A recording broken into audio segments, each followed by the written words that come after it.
Welcome back to my channel. My name is Jocelyn, and for today's topic, I'm going to discuss the latest travel requirements for all foreign nationals going to the Philippines. Please take note that there are two classifications of foreign nationals. First classification of foreign nationals are those foreign nationals whose countries are included under Executive Order number 408. This is important. The second classification of passengers are foreign nationals who are not listed under EO number 408. So why is this important? If your country is included under EO 408, you are entitled to a 30 days of visa-free stay in the Philippines. If you're a foreign national, a foreign tourist, or a balikbayan, you're entitled to 30 days visa-free stay in the Philippines. These are the list of countries, which is in alphabetical order. If you are a foreign tourist, you need to start here. You need to find your country, or if you are a national of this country, then you will not need to get a visa from a Philippine consulate abroad. However, there are some countries that can stay in the Philippines for less than 30 days. So I'm going to show you in this video as well. So when you travel to the Philippines, you will have a visa on arrival. So they will stamp a 30 days visa-free stay in the Philippines.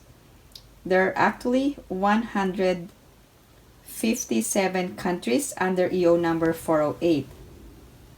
The only exception is that you can stay beyond 30 days or for less than 30 days if your country is listed. For example, you can be eligible for 59-day visa-free stay in the Philippines, Zimbabwe, Brazil, and Israel. Now, if you are a holder of Hong Kong Special Administrative Region or Macau SAR passports, you can stay for at least 14 days. For other countries, holders of Brazil passports and holders of Israel passports can stay for 59 days. Other countries can stay for not exceeding 14 days, such as holders of Macau passports or Hong Kong SAR passports or other nationals. There are also countries where you are limited for a 7 days of stay in the Philippines. So I'm just showing to you the list of the holders of these foreign passports. Another limitation is that nationals who are subjects of deportation or blacklist orders of the Department of Foreign Affairs and the Bureau of Immigration shall not be admitted to the Philippines. So make sure that you are not blacklisted or you have not been previously deported in the Philippines so you can enter hassle-free. Now let's talk about the immigration entry requirements for all foreign nationals. Foreigners under EO 408 do not need a visa. In addition, you must have a passport valid for at least 6 months at the time of your arrival in the Philippines. Also, you must have a return or onward ticket. The requirement is that your return or onward ticket must be within 30 days for non-visa required countries under Executive Order number 408. Also, you must not be a restricted, blacklisted, or considered excluded alien by the Bureau of Immigration. Here's an illustration for foreign nationals. For foreign tourists, there are two classifications: visa-free under EO 408 and visa required. These are countries not included under EO or Executive Order number 408. So visa-free privileges, 30 days, and 9A visa will be 59 days single entry visa. Other classifications of foreign nationals: former Filipino citizens, also foreign spouse, and there are different requirements if they are traveling with Filipino or former Filipino, or if they are traveling alone, they will be treated as a foreign tourist. Also, there are foreign children traveling with Filipino or former Filipino parent. And other classification of foreign nationals are holders of valid visas. Now, if your country is not included under EO 408, you must secure a visa. This means that you must have a visa before traveling to the Philippines. You can obtain this visa from a Philippine consulate abroad or Philippine embassy, and that Philippine embassy must have territorial jurisdiction over your residence. You must use the online website visa.gov.ph to apply for a visa. Please take note that if you are a former Filipino citizen, you must comply with the visa requirement if your country is not included under EO number 408. So this means if you are a naturalized foreign citizen of a country and that country is not listed under EO 408, you must obtain a visa from a Philippine consulate abroad before traveling to the Philippines. What is the first requirement for all foreign nationals? The first requirement is that you must have a foreign passport that is valid for at least 6 months or beyond. The next requirement is that you must have a return or onward ticket. What is the requirement for this return or onward ticket? It depends on the type of visa that you are required to possess. If you are a foreign national of a country under EO number 408, you don't need a visa to travel to the Philippines. However, you can stay in the Philippines visa-free for 30 days. So that means your return or onward ticket must be not later than 30 days. The third requirement is that you must register for e-travel within 72 hours prior to departure from your country of origin. Make sure that you go to the correct e-travel website. There are a lot of websites who are scamming passengers. So make sure that you use the official website for e-travel.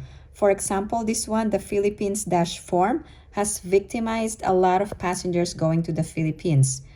Now, the correct website is etravel.gov.ph. If you haven't traveled to the Philippines or you haven't created an account, you must create an account. That means you must provide your email address and also a password so you can log in and start a new travel declaration. Once you have logged in, you can now proceed to provide your personal information or your personal travel details. Once you have logged in, you can also add several members of your family. So I'm showing you here the new travel declaration, and there is an option for the current user or for the other members of the family. You may only register within 72 hours prior to arrival, or if you are departing Philippines, within 72 hours prior to departure. So you are enjoined to present your e-travel QR code to flight boarding. So some airlines require showing of the QR code and some airlines do not. So you might as well comply with this travel requirement. Step 1 is to provide your travel declaration or provide your travel information. Make sure to fill out the form by selecting the choices from the drop-down menu. Once you have provided your flight information such as the date of your arrival, the date of return, the name of the airline, and then the flight number, you can now proceed to the next step. Make sure to double check before submission. Step 2 is for health declaration. Please take note that COVID-19 test or vaccination is no longer required when traveling to the Philippines. For step 3, double check your declaration summary such as your personal information, permanent country of residence, travel details, and your flight information, also the health declaration. And once submitted, you will be able to generate the QR code. The fourth requirement is that if you are a passenger arriving at Ninoy Aquino International Airport Terminal 1, you must fill out an online customs declaration form. Otherwise, you can use a paper form. Once you register for eTravel, you will be able to generate the QR code, and once you scroll down, you can fill out the online customs declaration form. Make sure that you declare items or goods that are required to be declared, and also make sure that you comply with all of the requirements and information that you needed to submit when bringing items to the Philippines. Let's talk about visa extensions. There are two ways you can extend your visa. This means that you must extend your visa before its expiration. If you are entitled to a visa-free stay in the Philippines for 30 days, you must extend your visa before the expiration of 30 days. You can do this in two ways. You can extend your visa in two ways. First, you can visit the nearest Bureau of Immigration office before the expiration of your visa. Another way is to use the e-services online from the Bureau of Immigration website. If you recently traveled to the Philippines, please share in the comments section below. I would really appreciate it. If you have any other questions or comments, please post them down below and I will get back to you as soon as I can. Again, thank you guys for supporting my channel. And if you haven't liked this video, please give it a big thumbs up. And if you haven't subscribed to my channel, please subscribe and hit that notification bell. I always welcome new subscribers. Thank you guys for watching. I hope everyone is staying safe and have a great day.